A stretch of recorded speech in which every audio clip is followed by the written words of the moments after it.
It wasn't a press conference. There were no flashing lights or coordinated rollouts. Just a studio, a mic, and Kendrick Lamar sitting across from Charlamagne Tha God, ready to talk. Not perform. Not dodge. Not mystify. But talk. And what came from that moment was clarity, something the hip-hop world had been starving for ever since the lyrical war between Kendrick and Drake exploded across headlines, timelines, and every streaming platform on earth. Welcome to celebrity rap life, where the red carpets never roll up and the spotlight never fades. The rewards are legendary. Because in celebrity rap life, every downfall can become a comeback, and every headline tells a deeper story. Hit that like button, subscribe, and turn on notifications so you don't miss a second of what's coming next. When Kendrick finally spoke on the situation, it was less a revelation than a reality check. "I can't see myself going bar for bar with Drake," he said, calmly, as if he were explaining why the sun sets in the west. "We're two different types of artists." No tension in his voice. No slick smirk. Just honesty, and in today's entertainment climate, that might be more shocking than a diss track. The statement echoed like a sigh in the culture. For years, fans, critics, and even other artists had placed Kendrick and Drake at opposite ends of a spectrum. Bars versus bangers, depth versus dominance, substance versus style. But Kendrick wasn't interested in playing into that binary. There was never real beef, he told Charlamagne, clearing the fog that had settled over the discourse for months. People wanted it to be something more than it was. "Me and that man, we been in rooms together. We been cordial." The media made it bigger than what it ever really was. Charlamagne didn't let it slide. He pressed for the context, the backstory. He asked what led to the infamous flurry of diss records, the shade, the online speculation. Kendrick didn't flinch. "It's hip-hop," he shrugged. "Sometimes it's not even about who started what. It's about where the energy is. You respond to energy. You react to it. But even then, you gotta know what's worth responding to and what's just noise." And that right there, that distinction between energy and noise, is where Kendrick's entire philosophy seemed to rest. He spoke with the demeanor of someone who has seen too many battles, not all of them lyrical. Someone who's felt the weight of being called the savior of hip-hop and still wakes up wondering what that really means. "A lot of things get said in this industry," he continued. "Whispers turn to headlines. Rumors become narratives. And if you don't say anything, people start speaking for you. But if you say too much, then you feeding the gossip." So Kendrick chose precision. Silence, when necessary. Words, when meaningful. Charlamagne asked the question everyone wanted answered. Did the back and forth with Drake affect him creatively? Kendrick nodded thoughtfully. "It made me sharper," he admitted. "But not in the way people think. Not like I was sitting in a room writing 100 bars to respond. It made me sharper in understanding how quick this game can flip on you. How fast loyalty turns into content. That was the real lesson." As the conversation deepened, Kendrick revealed more about his mental space during that chaotic period. He spoke about friends who suddenly had opinions they were texting to blogs instead of him directly. About people who treated the feud like a game instead of a moment with real-world consequences. "It wasn't about Drake after a point," he said.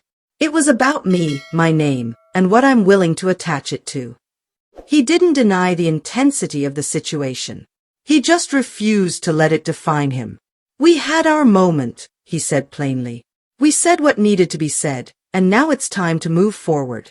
There's no grudge. There's no beef to keep alive. That's not how I live." What emerged wasn't just a clarification of the Kendrick-Drake saga, but a broader statement on artistic maturity. Kendrick seemed uninterested in being anyone's protagonist or villain. He wasn't positioning himself as the winner of a battle. He was opting out of the entire framework. "I'm in a different place now," he said. "And that's not a flex, that's growth. I know when to speak and when to let things unfold. You don't gotta respond to every bark. Some dogs ain't even barking at you. They barking at the air." Charlamagne nodded, sensing the gravity of Kendrick's words. This wasn't a rapper defending himself. This was a man explaining why he doesn't need to defend himself anymore. The conversation then shifted toward how the public consumes drama. "It's a strange thing," Kendrick said.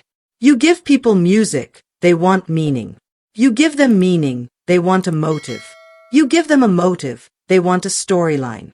And then suddenly, you're not even making music anymore. You're starring in a reality show you never signed up for.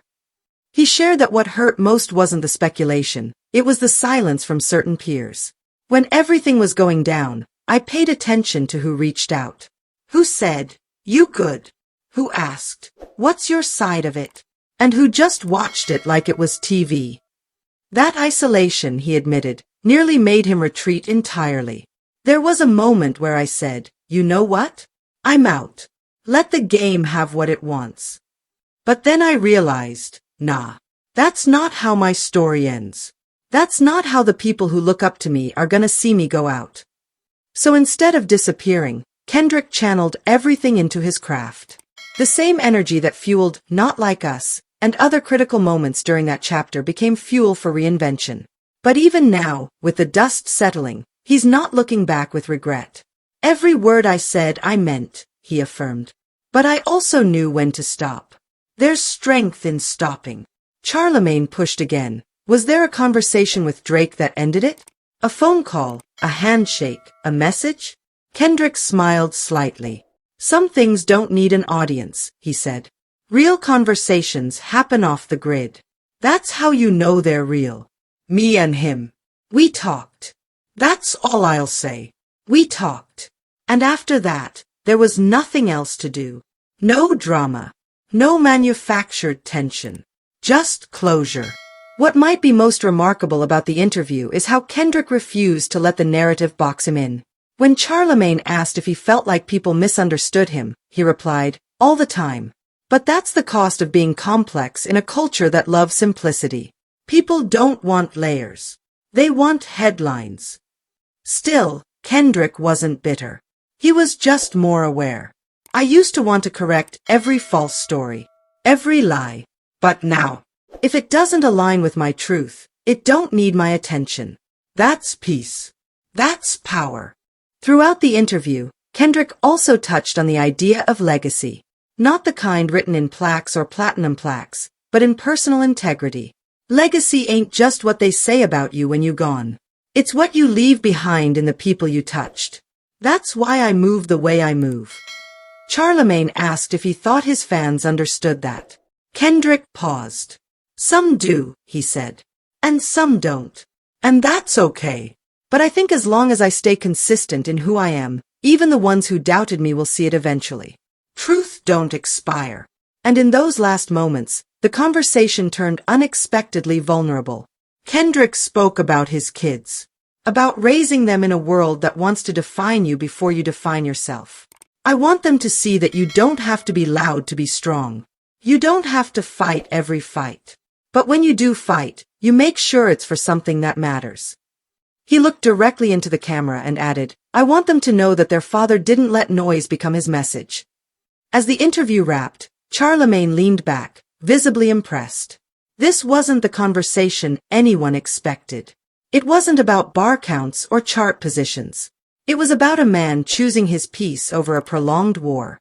About redefining strength not through dominance, but through discipline. And as the footage circulated and headlines popped up quoting lines out of context, Kendrick didn't say anything else. He didn't tweet. He didn't post a clip. He just let the interview speak for itself. Because when you've said what needs to be said, the silence that follows becomes the loudest part. And for the first time in a long time, the world seemed ready to listen. This story is far from over, and the truth is still unfolding. I want to hear what you think. Drop your take in the comments. And if you don't want to miss the next twist, hit that like button, subscribe, and turn on notifications so you don't miss a second of what's coming next.